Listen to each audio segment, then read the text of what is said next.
नमस्कार दोस्तों, मैं धाकर सर आपका फिर से स्वागत करता हूं अपने YouTube चैनल पे।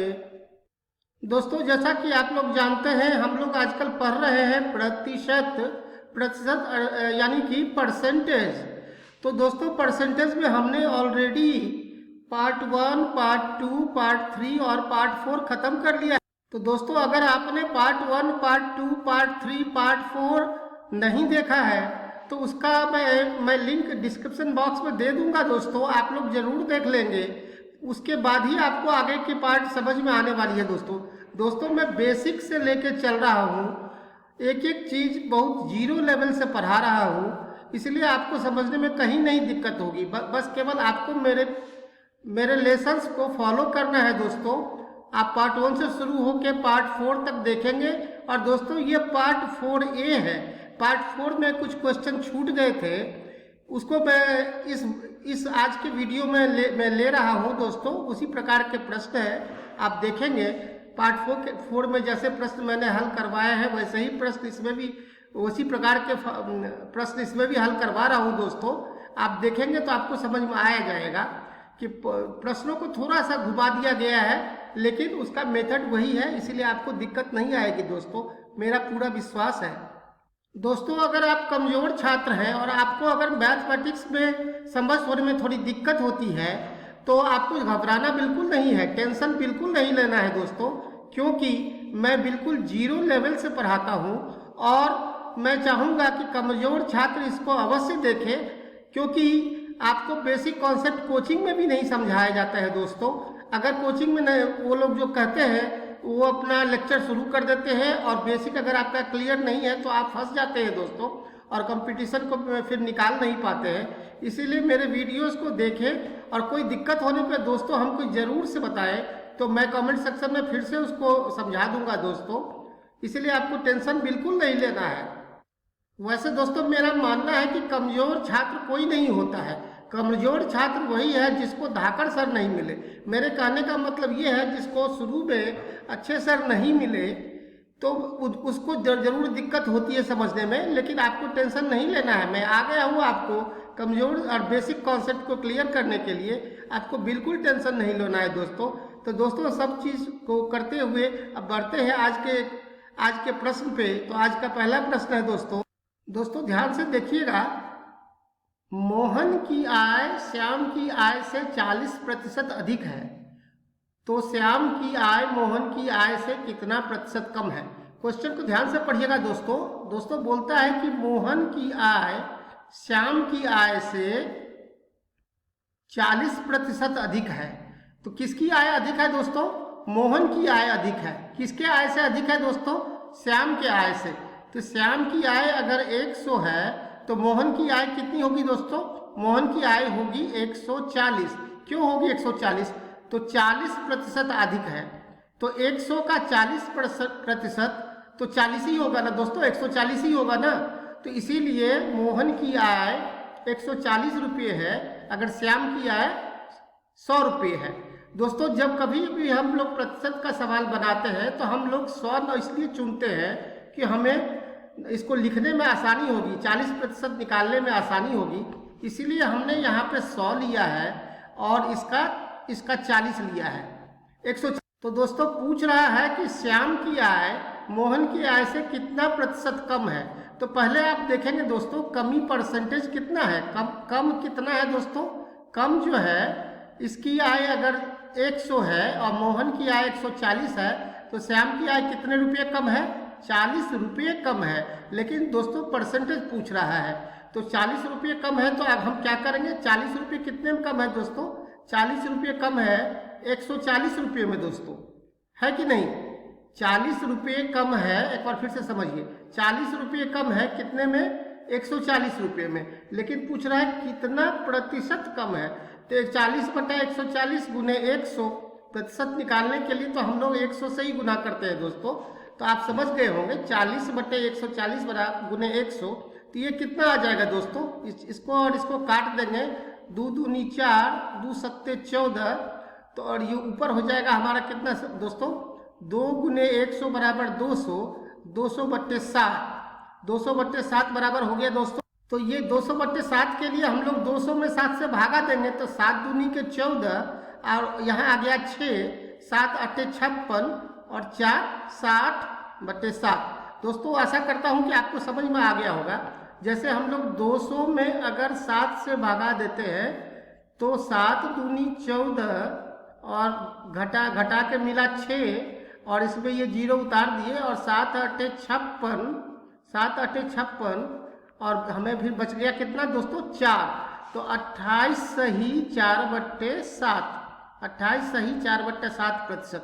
तो यही मैंने लिखा है दोस्तों एक बात और मैं आप लोगों से कहना चाहूँगा, मैंने बेसिक मैथ्स के वीडियोस बना के डाल दिया है और उसका लिंक भी डिस्क्रिप्शन बॉक्स में दे दूंगा। अगर इस तरह की छोटी छोटी चीज़ें आपको समझ में नहीं आती हैं तो एक बार बेसिक मैथ्स को भी ज़रूर देख लेंगे दोस्तों। उसमें मैं बढ़िया से समझाया हूँ। बहुत बच्चे हैं, मैं जानता हूँ, उनको दिक्कत हो सकती है, तो इसमें घबराने की कोई बात नहीं है। आप एक लाइन में मैं कहूँगा, आप मुझे पकड़ के चले, मेरे पीछे पीछे चलते रहे, जैसे जैसे मैं वीडियो डालता हूँ उसको देखते रहे। और दोस्तों मेरे को ज़रूर प्रश्न करें, अगर कोई प्रकार की कन्फ्यूज़न हो तो मेरे से पूछा भी करें और मैं उसका ज़रूर से आपको अपना एक वीडियो बना के उसका सॉल्यूशन दूंगा या कमेंट सेक्शन में ही आंसर दे दिया करूँगा। दोस्तों इसी तरह का 2 प्रश्न मैं पिछले वाले वीडियो में कर चुका हूँ, तो आशा है कि आपको समझ में आसानी से आ गया होगा। आते हैं आज के अगले प्रश्न। दोस्तों आज का दूसरा प्रश्न पढ़िए। चीनी के मूल्य में 20% की वृद्धि हो जाती है, तो चीनी के मूल्य को कितना प्रतिशत कम कर दिया जाए कि चीनी का प्रारंभिक मूल्य प्राप्त हो जाए। तो दोस्तों प्रश्न कह रहा है कि चीनी के मूल्य में 20% की वृद्धि हो जाती है, मतलब पहले सस्ता था चीनी और बाद में महंगा हो गया। तो पहले मान लेते हैं कि चीनी का मूल्य था 100 रुपया kg, समझ गए दोस्तों, और बाद में 20% बढ़ जाता है तो चीनी का मूल्य हो जाता है 120 रुपया पर kg। तो 20% बढ़ने से चीनी का मूल्य हो गया 120 और पहले क्या मूल्य था दोस्तों 100 रुपये।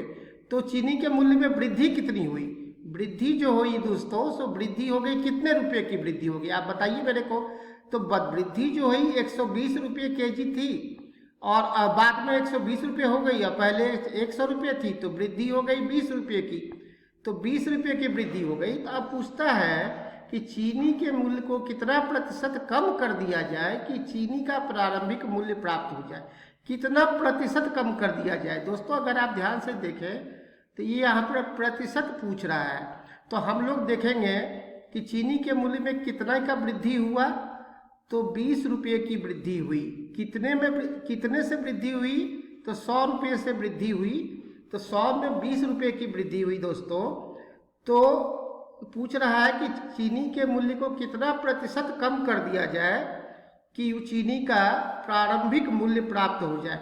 तो 120 रुपया अब हो गया है, तो इसको कितना प्रतिशत घटा देंगे? 120 में कितना घटाएंगे तो 100 आएगा दोस्तों।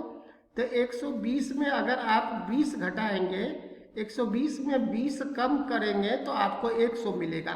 तो प्रतिशत निकालने के लिए क्या करेंगे दोस्तों? तो 1 में निकालेंगे तो 20/120 हो गया और 100 में निकालने के लिए हमको दोस्तों 100 से गुना कर देना पड़ेगा। उम्मीद करता हूं कि आपको समझ में आ रहा है। इसको काटिए, 20 से कम 20, 20 छक्के 120 और ये हो गया 50 और ये 3 2 से काट दिया हूँ तो 50/3 हो गया 16 सही 2/3%। उम्मीद करता हूँ कि दोस्तों ये आपको समझ में आ गया होगा। कहीं कोई दिक्कत हो तो जरूर कमेंट सेक्शन में रखिए और इसको पूछिए। दोस्तों प्रश्न बड़ी आसान है, अगर आप समझ जाते हैं तो प्रश्न को हल करने में कोई दिक्कत नहीं होगी, ऐसा मेरा पूरा विश्वास है। और आपको टेंशन लेने की कोई ज़रूरत नहीं है, क्योंकि मैं आपको बताने के लिए हर वक्त तैयार हूँ। कहीं कोई कमेंट सेक्शन में आप लिखेंगे तो मैं उसका सलूशन ज़रूर अपलोड कर दिया करूँगा। आप निश्चिंत रहें और बिल्कुल टेंशन बिना ले के काम करें। तो दोस्तों आइए अब आते हैं आज के अगले प्रश्न पे। तो आज का अगला प्रश्न है दोस्तों, आज का तीसरा प्रश्न है दोस्तों, चावल के मूल्य में 10% की कमी हो जाती है तो कम हुए मूल्य को कितना प्रतिशत बढ़ा दिया जाए कि चावल का प्रारंभिक मूल्य प्राप्त हो जाए। दोस्तों आप ध्यान दीजिए, क्वेश्चन प्रतिशत का है तो प्रतिशत में ही प्रश्न पूछा जा रहा है, तो इसलिए आपको ध्यान देना होगा। मान लेते हैं कि चावल का पहले मूल्य 100 रुपये था और उसमें 10% की कमी आ गई, तो चावल का बाद में कितना हो जाएगा दोस्तों? तो 100 - 10 = 90। तो अब प्रश्न पूछ रहा है कि इस 90 को कितना प्रतिशत बढ़ा दिया जाए कि ये बढ़ के 100 रुपया हो जाए। तो अर्थात आपको 90 रुपये में कितना रुपया बढ़ाना होगा? 90 रुपये में बढ़ाना होगा 10 रुपया। तो 1 रुपये में कितना रुपया बढ़ाना होगा? 10/90। तो 100 रुपया में कितना बढ़ाना होगा? प्रतिशत निकालना है तो 100 से निकालना पड़ेगा। तो 10/90 गुने 100।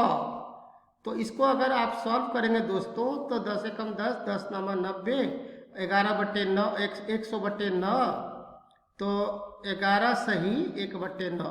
तो इसका उत्तर आ गया 11 सही 1/9%। दोस्तों ये तो बहुत आसान है समझना, और मुझे उम्मीद है कि आपको समझने में कहीं कोई दिक्कत नहीं हो रही होगी। आप अगर कोई दिक्कत हो तो आप मेरे से ज़रूर पूछें। प्रश्न को लास्ट में आप मेरे से पूछेंगे, कमेंट सेक्शन में प्रश्न रखेंगे अपना किसी भी प्रकार का, इससे मिलता जुलता भी कोई प्रश्न होगा तो मैं ज़रूर आपकी मदद करूंगा दोस्तों। तो आज का वीडियो मैं यही समाप्त करता हूं, और फिर अगले वीडियो में आपसे भेंट होती है एक नए टॉपिक को लेकर। Thank you very much.